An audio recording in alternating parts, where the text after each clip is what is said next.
Assalamualaikum. Waalaikumsalam warahmatullahi wabarakatuh. Bismillahirrahmanirrahim. Assalamualaikum warahmatullahi wabarakatuh. Waalaikumsalam warahmatullahi wabarakatuh. Maha suci Allah, segala puji dan syukur kita panjatkan kehadirat Allah. Semoga kita selalu dalam bimbingan rahmat dan Allah Subhanahu wa taala. Amin. Subhanallah walhamdulillah astagfirullah wallahu akbar. Kembali dengan kami dari tim Raja Wali Nusantara. Kali ini masih bersama dengan Bapak Ustadz Supardi SHGMR, atau kami memanggilnya Ustadz Raja Wali. Iya. Karena kontraknya dengan Raja Wali. Iya. Pada video sebelumnya sudah diangkat terkait dengan kriteria atau indikator seorang Imam Mahdi. Jadi Imam Mahdi itu harus menguasai 5 hal plus 1. Yang pertama tauhid, yang kedua syariat, yang ketiga budaya, yang keempat keuangan, yang kelima tata kelola negara, yang plus 1-nya militer. Untuk tauhid dikomando oleh Syekh Abdul Wahid, syariat oleh Syekh Abdul Qadir Jailani, budaya Kanjeng Sunan Kalijaga, kemudian keuangan oleh Prabu Brawijaya V atau Sunan Labu, tata negara oleh Sultan Hadiwijaya atau Joko Tingkir, kemudian untuk militer Ki Kebo Kenongo. Iya. Sudah ya? Cukup. Ya. Nah, pada video kali ini akan kita bahas syariat. Bahwasanya seorang IM itu harus menguasai atau harus menguasai iman, Islam dan ihsan. Tauhid, syariat dan budaya. Nah, tauhidnya harus tembus ke Gusti, harus liko dengan Gusti. Nah, syariatnya nanti seperti apa? Itu yang akan kita bahas ya, Pak. Iya, betul. Yang kita bahas kali ini masih pengantar, maksudnya masih pengantar. Saja. Nanti kapan-kapan kita perdalam lagi sesuai dengan segmentasi yang diperlukan. Iya. Jadi sebenarnya syariat ini seperti apa, Pak Ustaz? Bismillahirrahmanirrahim. Assalamualaikum warahmatullahi wabarakatuh.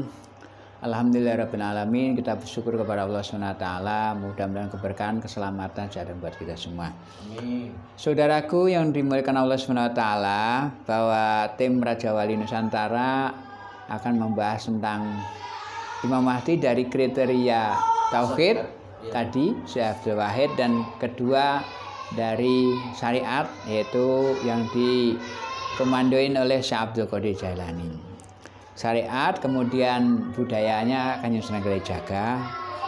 Sementara keuangannya itu Sunan Lawu, Prabu Brawijaya V, militernya Ki Kebo Kenongo, dan tata negaranya Raden Joko Tingkir Sultan Hadiwijaya. Kemudian saat ini kita bahas tentang syariat.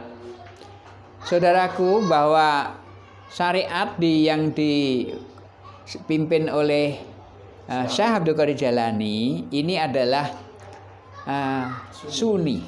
Karena di dalam pemetaan Saudi Timur Tengah itu, Kang, itu Sunni itu dari Baghdad, Irak. Syiah itu Iran. Nah, kemudian Wahabi itu malah Saudi sendiri, Saudi Arabia itu Wahabi. Dominannya untuk sampai sekarang ini. Nah, kemudian Sunni ini untuk di Jawa, itu ada organisasi lah, kita nggak sebutkan. Nah, organisasi bahwa Sunni ini yang fleksibel terhadap budaya, mengakomodir semua budaya. Kemudian Wahabi, ada juga Syiah. Nah, Wahabi ada, dan itu ada organisasinya. Nah, sementara Syiah ini ada, cuma tidak terorganisir kalau untuk di Jawa. Ada tapi nggak diorganisir, nggak ada organisasi resmi. Saudaraku, bahwa Sunni ini sebenarnya adalah pilihan bagaimana menginterpretasi dari tauhid tadi yang notabene ibadah dengan syariat yang alirannya Sunni. Nah, Sunni ini biasanya mengenal madhab. Kemudian tandanya Sunni itu pengikut ulama. Al ulama warisatul anbiya. Ulama ini pewarisnya para nabi. Nah, sementara kalau Wahabi ini langsung ke Kanjeng Nabi. Nah, jadi langsung ke Kanjeng Nabi dengan hadis-hadisnya. Tidak ada madhab. Nah, kemudian kalau Syiah ini dari Duriyah, dari Ali, nah itu Duriyah. Saudaraku, bahwa kenapa kok IM ini mengambil Sunni? Karena Sunni ini mengakomodir semua budaya, fleksibilitas tinggi. Nah, benturan-benturan ini minim. Karena sebenarnya budaya kita ini tidak semua budaya itu bertentangan dengan Islam, dengan tauhid dan syariah. Karena budaya itu jatuhnya muamalah. Sebenarnya kalau kaitannya dengan syariat itu hanya ada doktrinnya itu. Islam itu sederhananya 4. Sholat, zakat, puasa, haji. Doktrin utama itu. Selebihnya muamalah. Maka ketika orang mengambil Sunni, doktrinnya sama. Syiah pun juga sama. Wahabi juga sama. Hanya bedanya kalau Sunni ini benturan terhadap lingkungan itu minim. Sehingga apa? Saudara-saudara kita yang di Sunni ini, dia mengakomodir semua kepentingan dan semua budaya yang ada di lokal. Di mana saja. Yang tidak benturan. Ya, tidak memiliki benturan. Saudara-saudara kita yang di Wahabi ini kriterianya adalah Arab. Standarnya Arab, sehingga muamalahnya itu harus ke sana. Sementara Sunni ini standarnya adalah standar lokal yang tidak bertentangan dengan tauhid dan syariat. Nah, kalau yang Syiah itu Duriyah, kaitannya dengan Duriyah, itu ada segmen sendiri, nanti kita akan bahas. Saudaraku, bahwa ini pengantar, itu pilihan. Bahwa IM kenapa kok membawa IM versinya Raja Wali, ya maksudnya. IM versi Raja Wali kenapa membawa Sunni? Karena Sunni ini ternyata memiliki tingkat akomodir terhadap budaya lokal sehingga memiliki benturan yang minim. Membawa rahmat. Jadi Islam sebagai rahmatan lil alamin. Karena apa? Karena budaya-budaya ini tidak serta-merta harus dihilangkan. Harus ada bentuk, ya. Nah, harus ada bentuk, dibentuk dengan perbentukan yang memang memiliki nilai tinggi terhadap tauhid dan ibadah. Contoh sederhana ya tahlilan. Tahlilan ini kan memang halala yuhalilu tahlilan. Nah, yasinan, baca yasin. Ada sebagian mengharamkan. Kenapa kok baca yasin bareng-bareng harusnya? Nah, sementara Iqra dituntun bersama-sama, ini kan esensinya ibadah. Yang dibaca adalah Quran. Yang dibaca adalah kalimah tauhid, kalimah thayyibah. Apakah ini salah? Tapi dalam kerangka budaya. Dalam kerangka budaya. Bareng-bareng. Nah, sehingga apa? Sunni ini sangat sejuk terhadap budaya-budaya yang ada di lokal itu. Itu. Nah. Jadi ke atas ke tauhid tidak benturan. Benar. Kemudian tidak benturan, tapi esensi dari qot'i yang doktrin tetap akan dilaksanakan sesuai dengan kaidah fikih. Itu. Ya kan? Coba. Jadi kalau inti penegasan bahwa Tim Raja Wali berani memastikan seorang IM nanti membawa paham Sunni. Kenapa? Karena Sunni memiliki tingkat fleksibilitas yang tinggi terhadap lokal tanpa menyerahi tauhid dan syariat. Nah, apakah nanti ada benturan, Ustaz? Jadi gini, ini kan ia muncul. Yeah. Dia membawa paham Sunni, terang-terangan bahwasanya membawa paham Sunni. Yeah. Ini yang selain Sunni. Apakah nanti akan bereaksi atau bagaimana sikap? Sepertinya harus seperti apa? Jadi gini saudaraku, bahwa ini pilihan. Kan ada 3 pilihan, Syiah, Sunni, Wahabi. Nah, pilihan ini di backup oleh Gusti. Nah, ketika IM itu muncul, berarti IM ini di backup oleh Gusti ini. Nah, pilihannya IM itulah juga menjadi kekuatan yang di backup oleh insiden transinden juga gitu. Jadi maksudnya gini saudaraku ya. IM itu kriteria seorang IM itu kan harus sudah liko. Ya. Kalau dalam video saya sebelumnya itu sudah menembus ars. Ya, betul. Artinya apa? Artinya segala kinerja IM itu memang di backup langsung oleh Gusti. Ya. Bukan oleh jin, bukan oleh Nyi Ratu Kidul yang udah pensiun itu. Ya. Kemudian bukan oleh raja-raja Nusantara, bukan. Backupannya langsung dari langit. Ya. Backupannya langsung Gusti. Nah, ketika Gusti membackup IM dalam urusan syariat, mengambil paham Sunni. Itu artinya Gusti berada di situ. Berarti bagi yang tidak Sunni ada pilihan. Ya. Ikut atau ditinggalkan. Ya, maksudnya betul. begitu, dan itu pun nanti Gustinya yang memutuskan.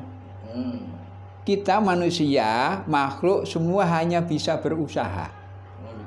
Kita tidak punya judgement hasil, tapi usaha itu yang dinilai. Nah, ketika ada 3 pilihan, kemudian IM mengambil resten yang paling rendah, tetap dalam koridor syariat dan tauhid yang sesuai. Nah, itulah yang akan menjadi pilihan. Nah, ketika orang berseberangan, nah itu pilihan hidup. Ya, jadi gini juga saudaraku ya. Permasalahan kita saat ini adalah adanya perdebatan karena adanya perdebatan dengan basis dokumen. Iya. Itu. Betul. Jadi masing-masing merasa benar karena masing-masing punya dokumen. Betul. Nah, tetapi kita akan sangat sulit menemukan orang-orang yang bisa meng-cross check itu ke spirit atau ke langsung bertanya ke Gustinya gitu aja. Iya, iya. Nah, jadi bagaimana mungkin nanti jika ada yang berbeda pandangan, dia memperlihatkan dokumen sementara seorang IM yang di backup Gusti cross checknya ke pemilik dunia. Betul. Jadi maksudnya seperti itu. Ya. Maka pilihannya akan sulit ketika tidak ikut sebenarnya. Ya. Tapi itu pun dikembalikan. Itu pun dikembalikan. Karena ada opsi. Ada opsi. Jadi sudah jelas mobil ini mau ke Jakarta, yang kalau mau anak ke Jakarta silakan. Ya, kalau enggak pakai mobil sendiri atau jalan kaki. Iya, gitu. Ada lagi yang mau tambahkan? Nah, kembali lagi bahwa ini pilihan saudara-saudaraku, dan ini hanya versi Raja Wali Nusantara. Jadi kalau ini mengklaim ya jangan, karena ini bagian dari informasi. Ya, bagian dari informasi, bahkan ini sekedar pengantar. Kalau realnya pastinya ya nanti, bukan sekarang. Tunggu keputusan Gusti. Tapi ketika ditanya bagaimana sih versi Raja Nusantara, sudah punya pilihan. Ibaratnya ada calon, nah calon pengantin. Nah kalau jodoh tidak itu ya, insya Allah kan itu. Kembali ke situ. Jadi apa namanya? Saat ini kita dalam posisi yang menunggunya ya. Iya, benar-benar. Menunggu karena semua keputusan tetap kembali kepada Allah ya. Tapi kita harus mempersiapkan diri dengan cara memperbaiki diri. Tidak usah ribu-ribu lah gitu ya. Betul. Memperbaiki diri, meningkatkan iman dan takwa, memperbaiki ibadah dan tauhid dan sebagainya. Kembali lagi sedikit bahwa sekarang ini kita bersama-sama kumpul ternyata punya permasalahan. Nah, permasalahan apakah itu corona dan itu kan lain cerita. Tapi artinya bahwa kita harus sendiri membenahi diri. Untuk menuju penilaian Gusti itu kayak apa sih, saya dinilai bagaimana. Jadi nanti kita ini akan dinilai personal, individualis. Nah, kumpulan dari orang-orang soleh dalam individualis itulah akan menciptakan keluarga yang sakinah, mawaddah warahmah. Nah, timbulnya nanti masyarakat yang marhamah menuju baldatun thayyibatun warabun ghafur. Berarti apa? Tauhid, syariat dan budaya harus menjadi satu pegangan yang kokoh. Sinergi semuanya gitu. Ya, kadang terus kemudian begini saudaraku ya, kami mengingatkan begini. Karena memang penilaian Gusti terhadap hambanya itu adalah individu. Betul. Maka jangan terjebak dalam arti begini. banyak sekali identitas yang muncul dengan perform yang meyakinkan dan Iya. luar biasa, kemudian malah memunculkan perdebatan dan sebagainya. Kita harus bisa menjaga diri lah dari fitnah. Meredam fitnah. Fitnah. Sekarang fitnah luar biasa. Betul. Jadi kita harus bisa meredam situ, harus bisa memposisikan diri supaya kita bisa selamat. Karena memang situasinya sangat luar biasa. Iya, betul. Ada lagi tambahan Ustaz? Cukup sampai di sini pengantarnya untuk syariat. Syariat. Oke, terima kasih saudaraku. Tauhid syariat sudah diangkat. Insya Allah nanti budaya dan yang lainnya. Tetap tingkatkan iman dan amal soleh. Semoga kita selamat dunia dan juga akhirat. Amin. Terima kasih. Assalamualaikum warahmatullahi wabarakatuh. Waalaikumsalam warahmatullahi wabarakatuh.